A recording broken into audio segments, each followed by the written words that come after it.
After we checked out at the Fleabag Motel, Carla and I stopped for breakfast at a hole-in-the-wall diner called Ruby D's.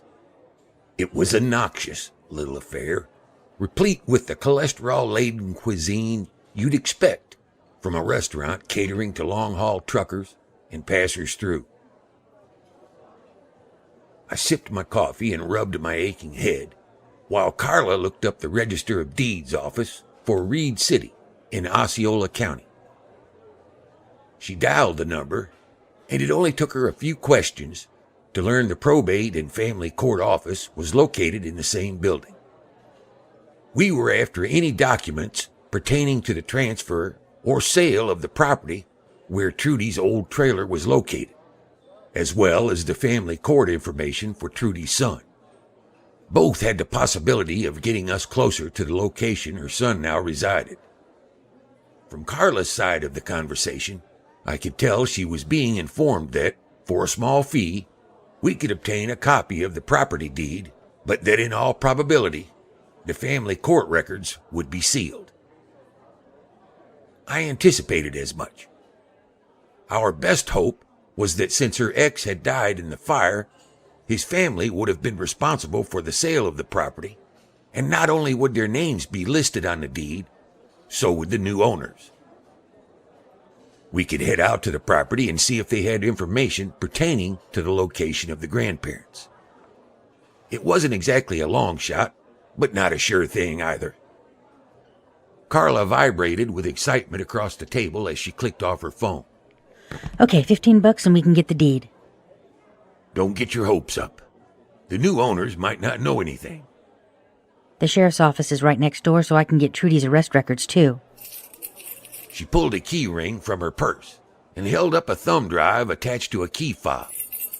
They said if I brought a thumb drive, they would load the files right on it and waive the printing fee. You just have to show them your PI badge. It wasn't like she was telling me anything I didn't know. I'd been doing records checks at different local municipalities for years. I knew the drill. Mainly, I was buying time. I knew I had to tell her about my conversation with Orecchio the previous night. And it wasn't a discussion I was looking forward to. Being distracted by Trudy's problems was the only thing keeping Carla from giving in to that fog of memories she'd been disappearing into more and more lately. I didn't like how it made her look, and even more, didn't like how that look made me feel. I held my cup out so our waitress could refill my coffee as she made her rounds. How is it you're so goddamn perky this morning? Don't you get hungover? Because I took 2 aspirin and forced myself to drink 4 cups of water at the hotel last night after I took my shower. I admit what came out of that bathroom tap tasted like swamp water, but I remember hearing somewhere that if you drink an equal amount of water to the amount of alcohol that you've consumed, it staves off a hangover. Dehydration, Morneau. It's a pretty simple concept. I don't drink water, as a general rule. Aside from my morning coffee, I prefer all my liquids to be at least 5.8% ABV. One of Carla's eyebrows shot up. Pardon? ABV, alcohol by volume. Carla leveled her gaze at me as she shoved a forkful of eggs into her mouth. Then she scrunched her nose and tilted her head. Wait, is the 5.8% arbitrary? I downed my 3rd cup of coffee. Absolutely not. ABV is the standard accepted measure of how much ethanol is in an alcoholic beverage. When you hear the word proof with regard to alcohol, that's another form of measurement, which here in the United States is double the ABV number. So a 40% ABV would be 80 proof. And I won't bore you with how the United Kingdom arrives at their proof number differently, based on a 1.75 ratio rather than doubling it, mainly because your eyes are starting to glaze over. Suffice it to say, my beer of choice is Dortmunder Gold, and it is 5.8% alcohol by volume. It's gold in color, moderately bitter, sports a well-attenuated body that's crisply carbonated and sharp in taste due to the higher-than-average calcium carbonate level. The local water where it's brewed at the Great Lakes Brewing Company contains a lot of sulfates, which allows them to use less hops to avoid the harsh notes. This subtlety ingratiatingly emphasizes the malt flavor. Muggs got me hooked on the stuff, and if I'm going to drink anything weaker than scotch, it's Dortmunder.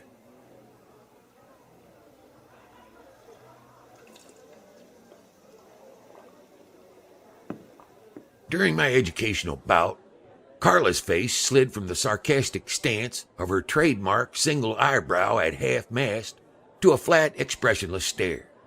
In summation, what you're telling me is that you don't drink anything but coffee and alcohol. I have a soda, occasionally. Carla was mortified, as evidenced by her eyes widening to the size of poker chips. So, liquor, coffee, and soda.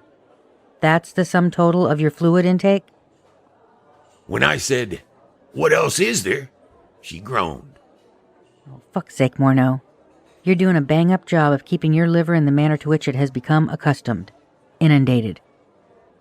I don't eat vegetables either, I offered, with a larger-than-necessary smile. Carla dropped her fork onto her half-eaten plate with a clatter and slid it to the center of the table. When the waitress sailed by and dropped off our check, Carla snapped it up and grabbed her purse, shaking her head at me in a way that illustrated her exasperation. Oh, for God's sakes, let's go. I want to get Trudy squared away before your organs form a union and decide mass termination of all bodily functions is in their collective best interest.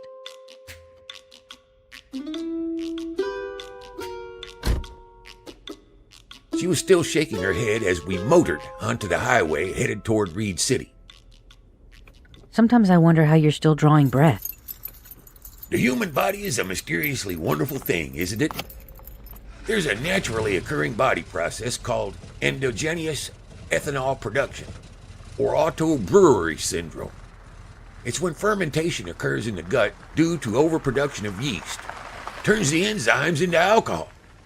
So theoretically, someone who doesn't drink could get drunk on the overconsumption of carbohydrates.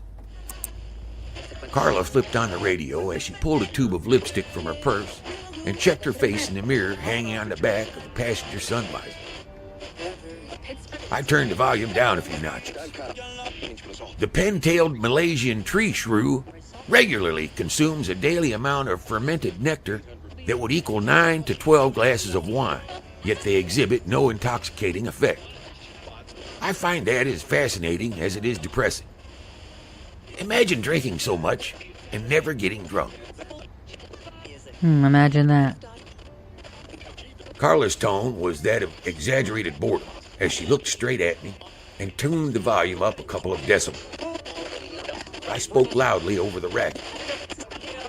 I read somewhere that chemical tests done on ancient pottery revealed the first beer was produced around 7,000 years ago in Iran.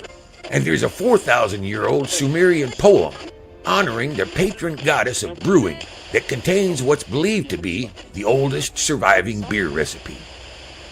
Fucking fascinating. Carla snapped the visor back into place and turned the radio up to a level that made further conversation inadvisable. Even so, I belted out a few more alcohol fun facts, including how the first U.S. Marine Corps recruiting station was held in a tavern and brewery in Philadelphia called Tun Tavern. Carla pretended not to hear me until I said, "By the way, I talked to the FBI guy last night." That got her attention. What did he say? "So you can hear me?" Yes, Morneau, I can hear you. This may or may not come as a shock, but I'm not interested in your alcohol trivia. Also, I'm not remotely impressed by the fact that you seem intent on sloshing toward your end on a foamy crust of beer, scotch, and curmudgeonly discontent while rubbing everyone's nose in it. I don't find that all that fucking amusing. So for future reference, if you feel the need to ring your own pre-death knell, how about doing it when I'm not within earshot? Got it. From now on, alcohol talk is verboten. I turned the radio back on. Carla immediately turned it back off. Forgetting something?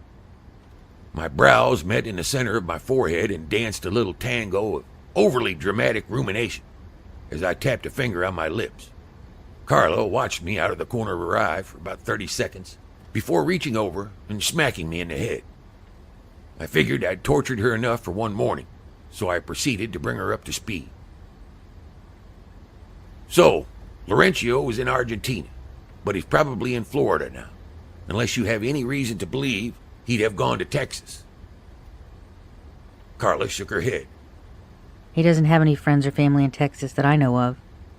But I wouldn't put anything past him. I don't have a clue about who the man really was, or is. Our entire relationship was one big subterfuge. We slid into the center of Reed City proper 20 minutes later and parked on Upton Street, directly in front of the courthouse annex. Our first stop was the probate and family court building, where it took us all of 3 minutes to establish that we wouldn't be getting any family court records because they were sealed. A quick jaunt down the hall to the Register of Deeds office yielded a copy of the deed to Trudy's old residence after the clerk photocopied my PI license and took $15. We spent a little more time at the sheriff's office because they were in the process of booking a team for trying to pry open the change machine at the local laundromat, which was, incidentally, 2 blocks down the street. I had to give the kid credit for trying to pilfer change while 2 cops had coffee at a diner across the street. We got back in the car and drove 2 blocks down the street to the library, gathered our paperwork, and went inside to use their Wi-Fi. While I perused the popular fiction, Carla plugged a thumb drive into her laptop and began reading Trudy's arrest history. Whenever I find myself in a library, I always check to see if my books are on the shelf.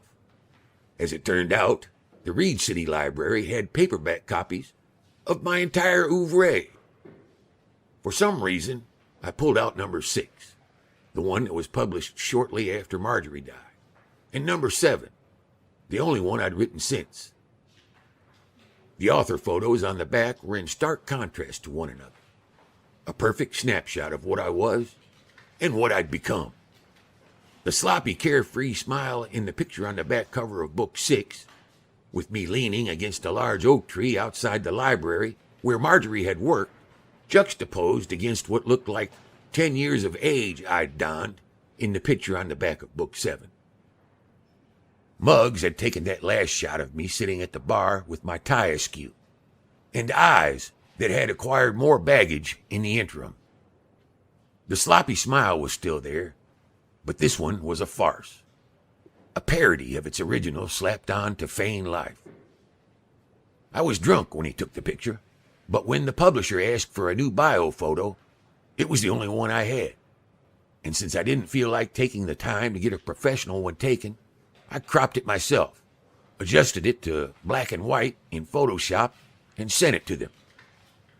I started Book 8 ages ago, but it currently languishes on my hard drive at a paltry 20,000 words.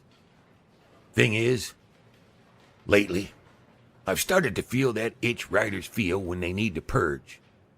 But it's a disconcerting itch, one I'm not sure I'm ready to scratch. The process of writing says more about the writer themselves than their chosen subject, and I don't know if I'm ready to explore the why of my sudden yen to get back in the saddle. I suspect there are some answers there I'm not ready to look too closely at. The first being, if Carla's sudden appearance in my life has any bearing on my newly acquired itch. Second, and equally unsettling, whether I've still got it in me to write at all. Psst, psst, psst. The incessant psst, psst, coming from across the library, tugged me out of my reverie before I was able to start asking myself some of those uncomfortable questions. I walked back to the table Carla had commandeered and found her agitated as she pulled out the chair next to her and impatiently motioned for me to sit down. Okay, so here's the abridged version. Carla tucked a long tendril of hair behind her ear and pointed to the screen. Trudy's arrest history is basically a long and winding road of misdemeanors. Shoplifting, check kiting, possession of marijuana, petty theft, prostitution. But the meat and bones of her criminal history was her involvement in meth-related activity. She spent almost 2 years in jail after that house fire. Carla read from the judge's finding and scrolled further down the document. Yada yada yada.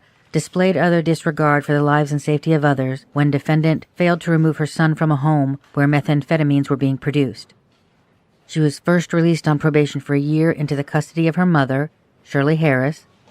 The court had required Trudy to show proof of viable living arrangement in order to get visitation with her kid. Jesus, Morneau, she was only 19 at the time. That means she's... Carla scrolled back up to check something on the document. Let's see, the kid was 3 when this happened. There was a year after her jail time where she was having supervised visits with him, although he'd been sent back to live with the ex's parents. Then something happened, which I'm going to get into in a minute, but it's why Trudy ended up in Detroit, I think, and then 4 years in the interim. That leads us to today, so she's... the kid's 9 now. He was 3 at the time of the fire. Trudy's only 24. Shit, did you realize that she was that young? No, but I figured she looked older than she was. Meth will do that to you. Carla rubbed her face and then clicked open another document. Okay, here's the thing. That's something else I referred to. The last report I have here is an arrest for trespassing and vandalism of a place called the Osceola Inn. I leaned over her shoulder to look at the laptop. Isn't that the old hotel at the end of the block we drove by? Carla was already nodding. Yeah, it's empty.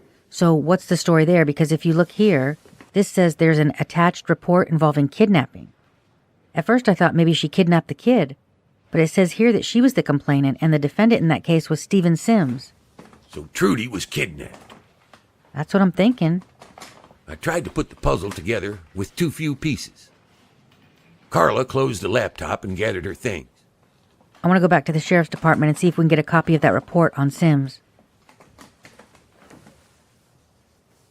15 minutes later, we were back in the car, plugging the thumb drive into the laptop. The story that emerged was not only unpleasant, but spoke to a far seedier backstory than we'd already unearthed. The initial report was a missing persons report filed by Shirley Harris on behalf of her daughter, which appeared to have been filed 3 months prior to the criminal charges against Stephen Sims for kidnapping.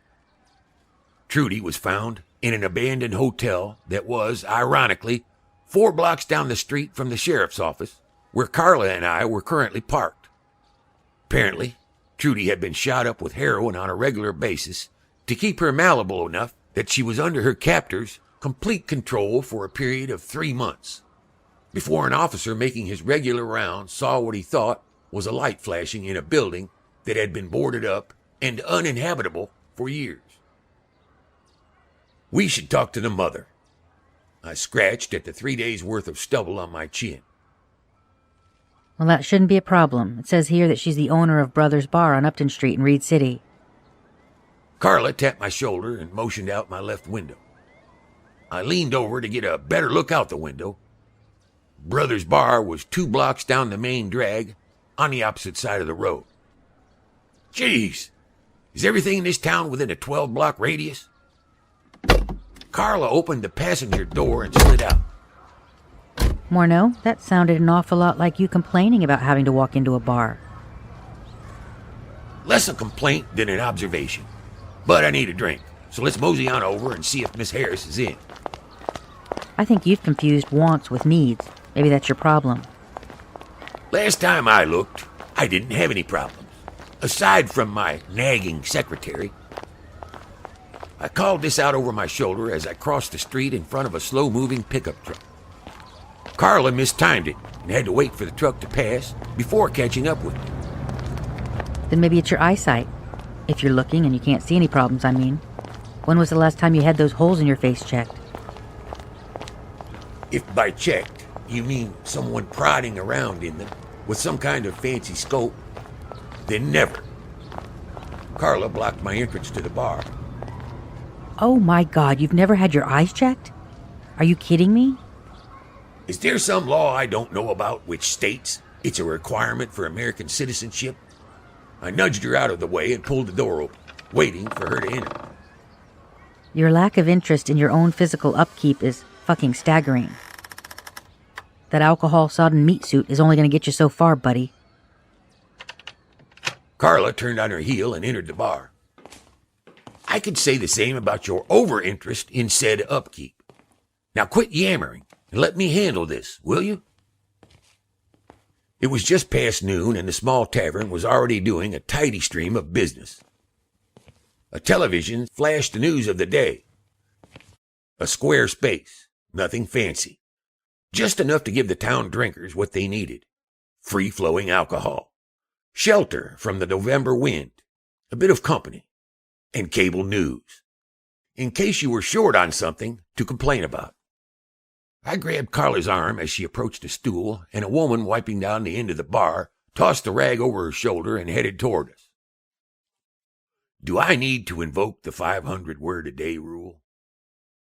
Fuck the 500-word-a-day rule, Carla muttered under her breath, before turning to smile brightly at the woman who'd just sidled up across the bar from us. Hi, my name is Carla Danning, and I'm looking for Shirley Harris. You found her. The woman slid 2 cocktail napkins in front of us as I took the stool next to Carla and mulled over my punitive options. We'd like to ask you a few questions if you don't mind. I propped an elbow up on the bar and casually leaned my head against the knuckles of my fist. Actually, she'd like to ask you a few questions. I'd like a pitcher of Ice House and 2 shots of Johnny Walker. When Carla's head snapped in my direction, I knew I'd hit the retaliatory bullseye. I thought you only drank Dortmunder beer. I shrugged. I'm feeling experimental.